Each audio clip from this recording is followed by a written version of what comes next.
The Joe Rogan Experience. So when did you find out about the buggery? Was it something that you need to lie to? Yeah, it was. So it started in Kuwait, and I had a Arabic linguist, and he was a younger kid. He was blonde hair, blue eyes, he's a Mormon kid, and he literally joined the army at 18. 2 years later, after going to the Defensive Language Institute in Monterey, California, you come out and you're speaking Arabic, basically. And young kid, blonde hair, blue eyes, good Mormon kid comes out, and he's with us.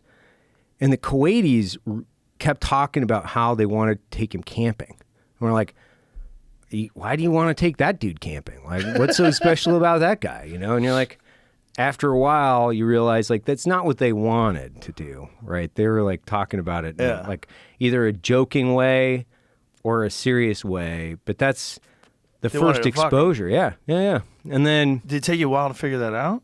Yeah, because you're so naive. Like, dude, I'm 26 years old. Like, I don't fucking know.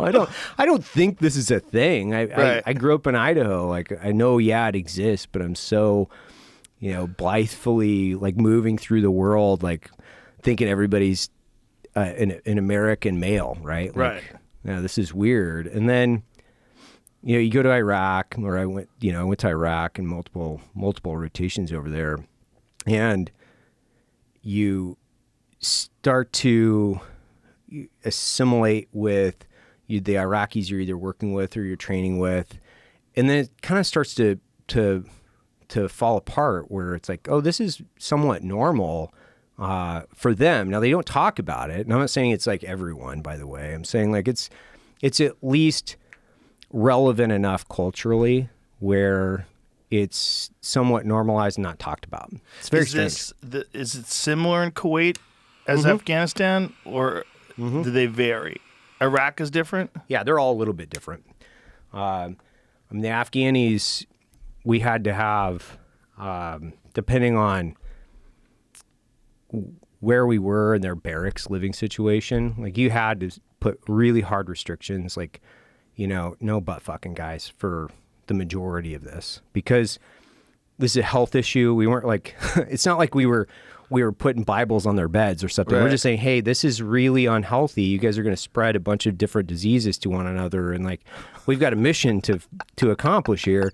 And every SF guy, every guy that's, like, been in Afghanistan knows what Man Love Thursday is. And it's kind of a thing that they do. Is it just Thursday, or is it? That's just a thing. It's just to say. Yeah. But it's just they fuck each other. Yeah. They like it. So there's the kid with the blue eyes, and after a while you're like, hey, they don't really want to camp with him. They're trying to fuck this guy. Yeah, exactly. And then you start thinking, like, hey, how much of this is going on? That's exactly right. Yeah. And then as you're exposed to not more of it, because you don't really see it, you hear about it. So as you build rapport, build confidence in your friendships, and people start to talk about, but it is fairly pervasive, and it's one of those things that you just kind of accept that that's happening from a good portion of the guys. And 50%, 60%. Well, what we talked about, like, kind of rewinding, it's the more disturbing factor is it's socially indoctrinated in the children, like the sexual exploitation of children. So it starts early and then it moves into the adulthood. Bacha Posh is a real thing, and it's dressing boys to look like girls, and they have some Afghanis. When I say some, I don't know how pervasive it is, but it's a big percentage. And the adult male stuff, that's like one subsegment of their culture, but it's the sexual exploitation of children, that when you find that out, that's when things really turn for you psychologically. You're like, this place is really fucked. Yeah. And it's very pervasive. If you go back and you read The Kite Runner, when I read The Kite Runner when I was in Afghanistan, I realized that, it's not only the story about this kid, but it's also the story of Afghanistan. It's very, very, those stories run parallel because children are sexually exploited regularly, and it's mainly the boys, from what I understand, to the point of which I was driving out on this op, I guess, from Kabul to Jalalabad. And when I first got to Afghanistan, I used to see these truck drivers, and I thought, my dad was a truck driver. It's really cool these truck drivers take their sons out with them on the road. That's such a really cool cultural thing. And my interpreter turned to me. He's like, those aren't their kids, dude. That's how fucking horrible it is. It's so horrible that they're on display. Yes. They're on parade, even, you were saying. The guys would parade around their harem. Kandahar and different areas, they'll have parades, and they're on display as to, this is my harem, and they're proud of it.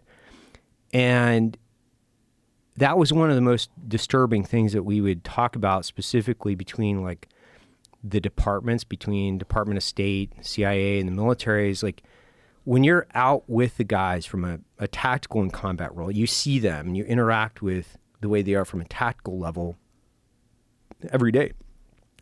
And you'd bring this up to management, and they would say, oh, what do you mean? That doesn't happen. That doesn't happen. Or they pretend it doesn't happen. But if you were on the ground in Afghanistan during the times I was there, honestly, from 2001, we'll say, to the time that we pulled out, everybody uniformly would agree with what I'm saying. If you spent some time in Afghanistan, you knew that was happening. Jesus Christ! And did you see these parades? No. But National Geographic, I believe, did an article on it several years ago. See if you're on it, Jamie. Yeah, Bacha Posh. I could be getting the pronunciation a little bit off, but it turns for you emotionally and psychologically, because you're like, okay, now I got some hate. Right. Now, Yeah. Makes your job a little bit easier. Right. Yeah. Yeah. Makes your job a little bit easier. Yeah. It also makes it harder for you not to want to change the entire government system, where you want to completely rewrite the entire DNA of the cultural infrastructure, Right. because it's sad and it's evil, and it's all of these like really horrible things. So as much as you want to help the Afghans and their plight, yeah, there you go.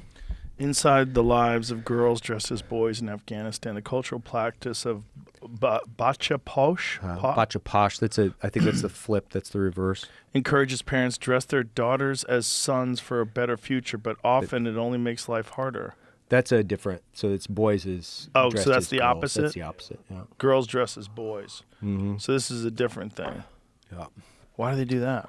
What's that about? Girls dressing as boys. Well, I think because, well, one, there's a very low education rate when I come back to Oh, so they can Afghanis. get the kids Yeah. educated if they pretend they're And boys? women are really seen as, in Afghanistan, I'm generalizing, right? I'm taking really big Right. swaths of the Afghan culture. So I know this isn't every Afghan. I've got lots of different Afghan friends, and I've hired a lot of Afghans. This isn't everybody. What the heck is this? This is the yes, dancing this boys is- and of they're- Afghanistan. Go back up again. Show what's going on. These guys are throwing money at Yes. this dancing boy. Back that up, Jamie. Yeah, it was. I just clicked somewhere random, kind of trying to get back to it. Oh. What the fuck, man? Yes. So But those they'll- are like little boys, and they were dancing like strippers, and these guys are throwing dollars at them. yes. Yep. Oh my God, this is so crazy. And they're younger, so they go much younger. This is the thing that people didn't want to talk about in Afghanistan that we talked about regularly, which was these are very, what we feel are distinctly wrong. These are very wrong things from a American support, tactical and strategic intervention. Like, we should not encourage this whatsoever.